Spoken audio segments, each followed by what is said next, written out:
booktubers, what's up? It's Mia coming at you with another video. First and foremost, happy holidays to every one of you guys. I cannot believe 2017 is almost over and we're like less than 2 days away to coming into 2018, which is the perfect time to go ahead and record this video. I wanted to do a quick little 2018 goals, bookish and author related, that I wanted to do this year.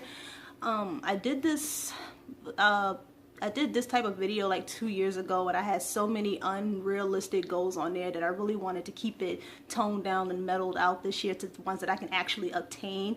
And this year, well, next year, I wanted it to be more writing oriented versus bookish ones, because I really wanted to get back into writing, and I figured if I tone down on the bookish side, then maybe I could do much more better on the writing side. So without further ado, let's just jump right into the video and list out the goals. Okay, I'm going to start with the bookish ones because like I said, it's not going to be that many. First one is I'm gonna set my reading goal for about 25 books this year. I'm halving it. Usually I set it at like 50 books a year. I surpassed it last year, so I know I can hit it, but this year I'm gonna go ahead and just do 25 so that I can devote more time towards the writing versus then the reading. And I'm not gonna go and say, you know, I want to read other genres or poetry and stuff like that. I like YA fantasy, I like new adult fantasy and paranormal sci-fi stuff, so I'm going to continue reading what I like to read because that's what I like to read, with an occasional contemporary novel thrown in there if I can find a good recommendation for one. But other than that, I'm sticking to my YA fantasy and my YA paranormal and new adult fiction. Let's see, the second bookish thing I want to do also is to read every book on my bookshelf that I have not read yet. That does not include anything that I buy next year. So whatever's on the shelves now, I want to read before the year is up, not including anything, like I said, that I have to buy. If it's like a series that I'm waiting to kind of marathon, then it's a go. Then I won't press too hard to read it. But anything else that's just been sitting up there collecting dust, I really want to just go ahead and read it. I think that's it. Oh, also, I want to continue doing buying at least 1 or 2 books a month to make to grow my library. I figured I can still squeeze in a book or 2 in the budget and not always have to get them from the library, especially if it's a book that I read and I really liked and I know I'm not wasting my money on it. Why not just go ahead and buy it for my collection, right? And I think that's going to be it for my bookish goals. Yeah, I think that's going to be it. So on to the writing. The first one, which I have to give props to because I'm actually stealing this from another booktuber out there, the lovely Cavanaugh. If I can list her video down below, I will. But she has, one of her goals was to write a review for every book that she reads this year.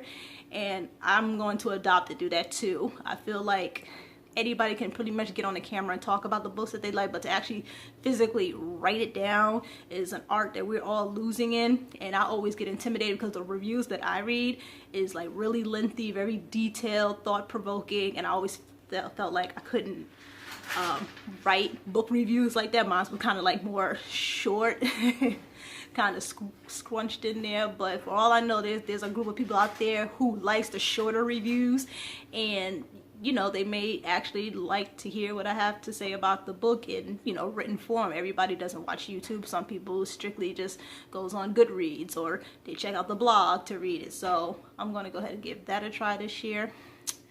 My second writing goal is to either start a journal or start like morning pages or stuff like that. Just something just kind of get me back in the flow of writing every day, where it's not working on like a novel idea or story ideas and stuff like that. Just something just kind of that's just for me to just write my thoughts down. How am I feeling? What do I want?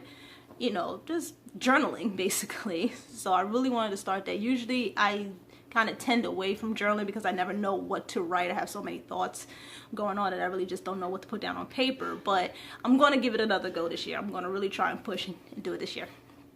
A third writing goal is to actually either have a full outline of the novel that I started last year. I want to have like a full fleshed out outline from beginning to end, knowing everything that I want to write. Or if I can knock that out, I also want to have at least a first draft of the novel from beginning to end. I know it's going to be hella trashy like all first drafts are, but just to have like a physical first draft, knowing that it was something that I did, that I put together, would be awesome and great. So that's what I want to do. I gotta look up some outline whatchamacallit, like videos and tutorials and stuff, because I do not outline. I'm the pantser. I usually just write whatever comes to mind, but I want to give outlining a go and see if that makes the writing process any easier for me. I think that was it major wise. The last oh, you know what, this is actually a reading goal. The last reading goal I wanted to do was to read the 48 Laws of Power, which is actually this book here. This book was given to me by one of my brother-in-laws who passed away this year, and this was his all-time like favorite book, and I never read it, and he gave me this book years ago, like at least 2-3 years ago, and I skimmed through it, but I never really read it. So like as like a tribute to him, I kind of want to read the book. I know I'm not going to get through all of this, but I do want to make an attempt to read it, because every time I see it, when I look at it on the bookshelf now, I think of him. So I think that would just be an awesome tribute to him. So we're going to go ahead and do that this year also. Oh, I forgot the other one. Also, if time permits, only if time permits, I would also love this year to reread the entire Harry Potter series. I have not read that series since it like first came out. And I wanted to read it again as an adult now. And yeah, like I said, if time permits, because that's pretty lengthy, and like I said, trying to read books on my shelves and still new stuff that's coming out, I may not be able to get to it. Maybe I could squeeze it in here and there, but we'll see how that goes. But yeah, that is the bookish and writing goals for 2018. Let's go ahead and wrap this up. I hope you guys have a great holiday and a wonderful new year, and I will see you guys in the next video. Okay, bye.